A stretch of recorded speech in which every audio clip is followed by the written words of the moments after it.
Assalamualaikum warahmatullahi wabarakatuh. Sudahkah belajar geografi hari ini? Apakah pendekatan geografi itu? Mari kupas tuntas pada materi kali ini. Pendekatan geografi di kelas 10 SMA oleh saya Siti Afanur Fajriyah, guru geografi di SMA Negeri 1 Kasokandel, Kabupaten Majalengka. Masalah geografi yang pertama itu terkait dengan masalah lingkungan, pencemaran, kebakaran hutan, pembakaran liar, dan lain-lain. Bencana alam, gempa bumi, tanah longsor, gunung meletus, banjir, tsunami, dan lain-lain. Masalah kependudukan, kepadatan penduduk, pengangguran, urbanisasi, kemiskinan, pertanian dan industri, gagal panen, permasalahan irigasi, limbah industri, kelangkaan bahan baku, kelangkaan tenaga kerja. Masalah desa dan kota, langkanya sumber daya manusia di desa, fasilitas desa kurang memadai, kemacetan di kota, pemukiman kumuh, dan lain-lain. Get set up for success. Pendekatan keruangan atau pendekatan spasial digunakan untuk mengkaji permasalahan geografi yang faktor penyebabnya didominasi oleh faktor fisik atau alam. Contohnya, intensitas hujan tinggi mengakibatkan sejumlah sungai di wilayah Kabupaten Bandung meluap. Akibatnya, 5 kecamatan diterjang banjir. Longsor di Banjarnegara terjadi karena berbagai faktor, meliputi kemiringan lereng, adanya mata air bawah tanah, dan pergerakan tanah. 2. Pendekatan lingkungan atau ekologi digunakan untuk mengkaji permasalahan geografi yang faktor penyebabnya adalah perilaku manusia terhadap lingkungan. Contoh, penebangan hutan di daerah hulu menyebabkan banjir dan tanah longsor. 2. Pembuangan limbah hasil industri tekstil menyebabkan tercemarnya Sungai Citarum. 3. Pendekatan kompleks wilayah mengkaji permasalahan geografi yang ada kaitannya dengan wilayah lainnya. 2. Mengkaji kasus geografi yang disebabkan oleh gabungan faktor fisik dan faktor sosial.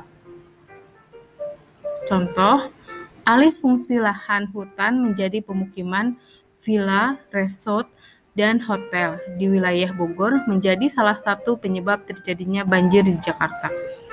Banjir yang terjadi di Jakarta disebabkan karena intensitas curah hujan yang tinggi dan adanya pendangkalan sungai akibat penduduk membuang sampah ke sungai. Kebakaran hutan pertama, pada musim kemarau ini kebakaran hutan di Kalimantan semakin meluas. Api diduga berasal dari gesekan antar ranting pohon yang kering, ditambah dengan hembusan angin yang kencang sehingga api cepat menjalar.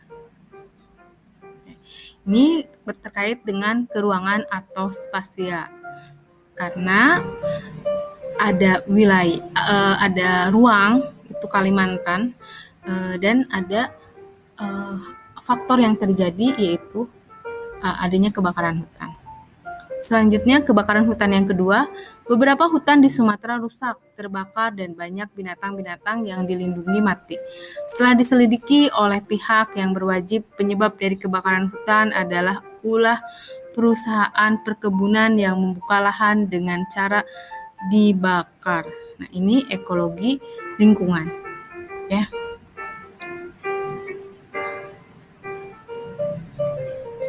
Selanjutnya, kebakaran hutan yang ketiga, beberapa jadwal penerbangan di Singapura ditunda karena jarak pandang yang terbatas akibat adanya kabut asap kebakaran hutan di Riau. Jadi, ini kompleks wilayah karena ada kaitannya antara Singapura dengan Riau.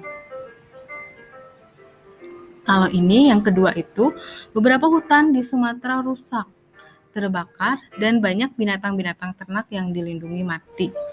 Setelah diselidiki oleh pihak berwajib, penyebab dari kebakaran hutan adalah ulah perusahaan perkebunan yang membuka lahan dengan cara dibakar.